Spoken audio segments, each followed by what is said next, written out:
Hey everybody, it's Magic Prepper. Today we're talking about the Kimber Raptor II stainless in 10mm. Now, I wanted a full-size 1911 from Kimber, and I wanted a 10mm for a woods gun, and I decided to kill two birds with one stone by picking up this gun. Now, the Raptor II is a very expensive pistol. This thing runs around $1,700, which is not cheap. Now, we're gonna talk about whether or not it's worth that price tag based on the fact that I might have had some issues. So first off, this is a very good looking gun. It's extremely pretty, but that also means it can be relatively high maintenance if you know what I'm talking about. We have some proprietary serrations here on the slide, both on the front and the back, which look very nice. We also have those same serrations here on the front strap checkering. They have zebra wood feathered grips, which are all proprietary to this particular gun, the Raptor II. And then on the top of the slide, we have similar serrations, which are for reducing glare. All in all, a very beautiful handgun. But there were some problems right out of the box, which I will admit, I worked with Kimber customer service and some of those issues were somewhat rectified, let's just say. But I had to make some modifications to get this thing running flawlessly. And now that it does, I feel very good about it. But is that something you should expect from a $1,700 pistol right out of the box? I don't necessarily know. So we're gonna talk about the specs of this gun. We're gonna talk about what I had to do to get it up and running properly and how Kimber customer service handled that. And we're also gonna talk about another modification I made purely for aesthetics, but it was totally worth it and also gave me another reason to consider whether or not this gun should come along with a $1,700 price tag. So before we get into all that, I do want to mention that Midway USA is the biggest supporter of the channel. And of course, thanks to them, I have access to the ammunition required to get through the break-in period of a firearm like this, because according to Kimber, it takes 500 rounds through their full-size 1911s to get to the point where you can finally see whether or not it's going to function right. So a big thanks to Midway USA for helping me out with that. But at the end of the day, I am definitely through the break-in period, much further than 500 rounds through this gun, and I still had to make sure it would work properly even after the fact. So let's get into specs, and then we'll talk about all of that. All right, here is the Kimber Raptor II 10mm stainless steel close up. We'll go ahead and unload it and verify that everything's good to go there. So this gun has an MSRP of $1,692. This is a very expensive firearm. And does it live up to that cost? Well, let's talk about the specs here first. We got a 5-inch match grade barrel, an 18.5-pound recoil spring with a full-length guide rod. And I do actually like that setup, so that is a nice feature. It has an ambidextrous safety, which is of course very nice, especially for the lefties out there. And then it has tritium night sights stock, which I do like quite a bit. So there are 3 dots set up, and you can see that there's a white ring around the tritium vials on the rear sight as well as on the front sight. So that is a premium feature if you ask me. It also has a 4 to 5 pound match grade trigger, which definitely feels to be maybe even lighter than that. So let's go ahead and ghost that trigger together. Barely any take up and a very clean break. Now you can kind of see the reset here. It's barely anything. So it is a very nice trigger. I have no complaints about that. It weighs 38 ounces with an empty magazine. So it's a full-size standard 1911. It just happens to be chambered in 10mm instead of 45 ACP. And then it comes stock with one flush fit 8-round magazine. And one magazine, in my opinion, when it comes to a handgun, is subpar, especially for a gun with an MSRP of $1,692. So do better on that, Kimber. Every pistol should bare minimum come with 2 magazines. I mean, let's be honest. So I don't think that's very good, but either way, this magazine has worked pretty well. I haven't had any issues with it. And those are the specs of this gun. So let's go ahead and talk about some of the issues I ran into when I first got the gun and how I resolved those issues. And then we can just talk about my overall feelings about the Kimber Raptor II 10mm stainless steel. All right, now that you know the specs of the Kimber Raptor II stainless 10mm, let's talk about why it didn't work properly right out of the box and whether or not that's justifiable for a $1,700 pistol. So when you try to force 10mm to work on a platform that was originally designed for 45 ACP, you can run into some parameter related issues. And the item that caused said issue on this particular pistol was the slide stop. So the way the slide stop works is that it interacts with the follower of the magazine. And when the magazine is empty, the follower pushes up on the slide stop and then locks the slide to the rear. Well, if you use a 45 ACP slide stop in a 10mm pistol, you'll have an issue where the tips of your bullets are actually interacting with the slide stop, giving you premature slide lock. And that's what I was experiencing a lot in the beginning of the break-in process of this pistol. And of course, you have the 500 round break-in, which is not inexpensive to complete. And during that time, it's kind of hard to figure out whether or not you're just breaking the gun in or if there's an actual issue. And what basically turned out to be the case is that the slide stop that came with this gun was probably for a 45 ACP model. And because of that, it was touching the tips of all of my 10mm bullets and getting premature slide lock. So I talked to Kimber customer service, and they were pretty good about everything. They had me send some photos of the slide stop, which I understood, and then they sent me a new one in the mail without charge. So I'll give them credit for that because they stood behind their product and they offered me a fix without having to force me to send the entire pistol back to the factory, which I appreciated because I didn't want to have to go through that process again, in case you saw my Rapide Scorpius video. Now, the slide stop they sent me was polished, and you could tell that it's probably the way it should have been sent to me originally from the factory, because clearly they understood what exactly was happening. And maybe they don't actually polish all of them that go into the 10mm pistols, but they probably should, because that generally fixed the problem. Now, once I realized I was going to get a new slide stop, decided to go ahead and polish my own because it was already out of spec and I knew Kimber was sending a brand new one to me. So I said, you know what? No big deal. I'm going to take some material off and try to get it to work. So I took a little by little off when it came to the part of the slide stop that interacts with the magazine until it no longer interacted with the bullet tips. And then I was able to have no more premature slide lock while also still having the slide lock back on empty, which is why you have to take just a little bit of material off at a time, because if you go too far, you won't get the slide to lock back on empty anymore. And now you're having some real issues when it comes to reloads and everything else. So I went ahead and fixed it myself basically, and everything was working good. So I thought, okay, well, that's a good sign. We have a fix here. Now everything's running smooth.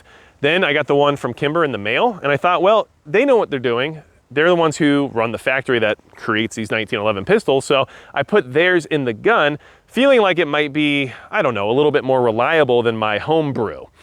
Turns out the one they sent me still wasn't quite polished enough, and I still experienced some additional premature slide locks from that slide stop. So I put mine back in the gun, and now we're back up and running flawlessly. Now, one indicator, in case you're running into this problem yourself, of your slide stop interacting with your bullets and causing premature slide lock is that the jacket of your bullet, the copper jacket, is going to actually rub off on your slide stop. And you'll see a lot of copper marring on your slide stop where those bullets are interacting with it. So that can give you a clue if this is an issue that you've been having as well. But as you can see in the photos I posted of the slide stop side by side, mine still has more material removed than the one that was sent to me by the factory, which just goes to show how much additional material there really was that was causing those malfunctions in the first place. So look, it's not a super expensive part. I think they're like $40 to replace, and Kimber did send me a brand new one free of charge. So all in all, they stood behind their product, but it still required my modification to actually work reliably, which is problematic, especially for a gun that I intended to use as a woods gun in order to defend myself from four-legged predators. Now, there's one other modification I did to this pistol that was purely aesthetic, but totally worth it, and also made me feel less positive about the overall value I was receiving from this $1,700 pistol, okay? What I did was I actually changed out the mainspring housing, unloaded and safe, right? So I changed out the mainspring housing to an Ed Brown chain link housing.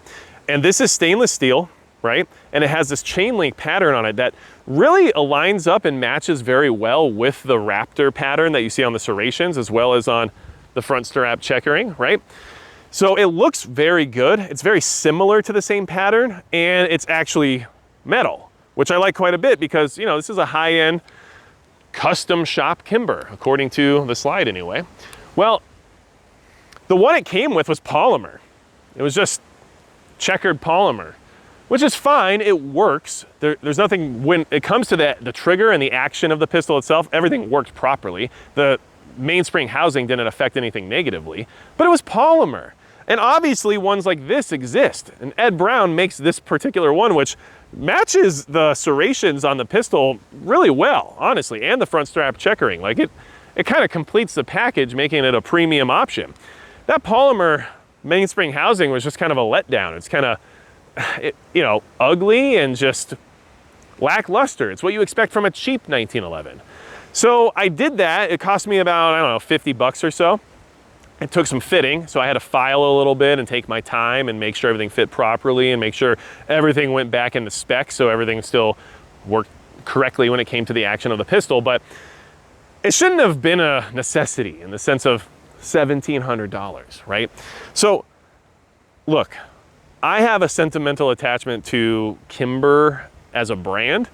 And so I just want to own one high quality pistol from them that can kind of represent that while also having some practicality. And the practicality aspect of this particular gun is it's the only 10mm I own, which means it's the gun I take with me out in the woods because that's a better round to use against four-legged predators than my 9mm, right?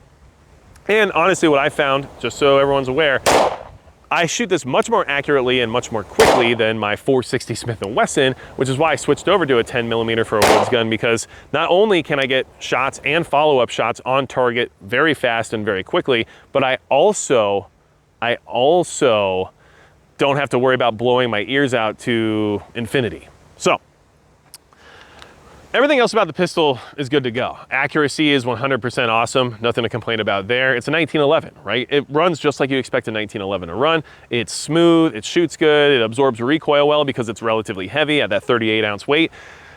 Now that the gun is up and running, I like it a lot. I mean, it shoots great, it's awesome looking, it definitely fills a role that I didn't have before. The real question here is it worth $1,700? And my answer to that question is gonna be no.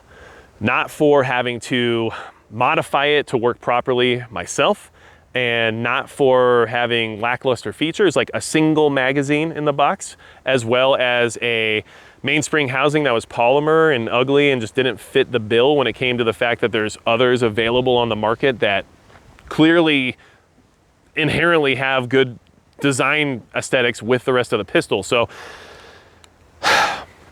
this is just kind of another typical story of a Kimber pistol, in all honesty. And I hate saying that because honestly, I've got a Micro 9 that runs perfectly fine and was less than half the cost of this. And that Micro 9 is actually like a good gun. Like I have no complaints about it at all. But this gun, which costs more than twice as much as that Micro 9, had to be fixed before it could actually be reliable. And that's just not acceptable on a gun that's this expensive, right? So if you're gonna spend that kind of money, you know, you might wanna look at Dan Wesson. They make some really nice 1911s. Springfield Armory makes better 1911s when it comes to reliability at this price point, 100%. I don't know what else to say about it. It's just the truth. You can also talk to my friends at Wilson Combat, who make extremely nice 1911s that, yes, are much more expensive, but you'll get what you actually pay for when it comes to what they can do. And in fact, I've considered sending this particular 1911 into them to just make sure it gets a once over and everything gets tuned and polished and basically guaranteed to be reliable from a manufacturer who truly takes those considerations into account. So look, do I have a functional, reliable 10mm pistol now from Kimber that is really good looking? I sure do. Did it require some maintenance and some fiddling, let's just say, in order to get it up and running to the point where I felt comfortable with it? It did. Is it a very pretty high maintenance item? Yes, it is. So that's the story of the Kimber Raptor II stainless 10mm from me. Your experience might be different, but you know what? I don't just look at guns, I shoot them a lot. This gun has a lot of rounds through it. Is it 1,000 rounds? Unfortunately, no. It's about 750 right now. But you know what? That's way past the break-in period. And honestly,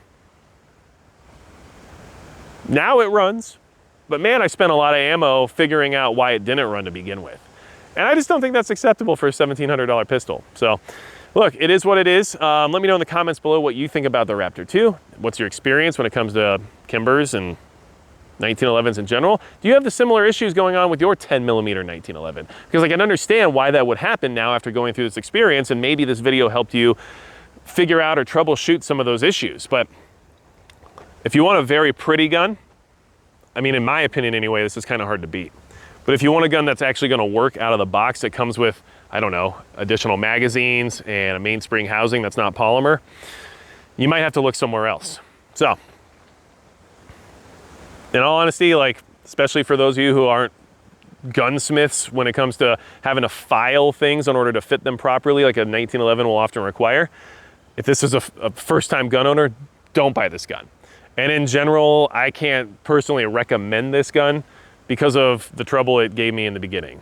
And I just want my guns to work. So, it is what it is. Need anything else from me, go to magicprepper.com. And besides that, it's gonna be it for Magic Prepper.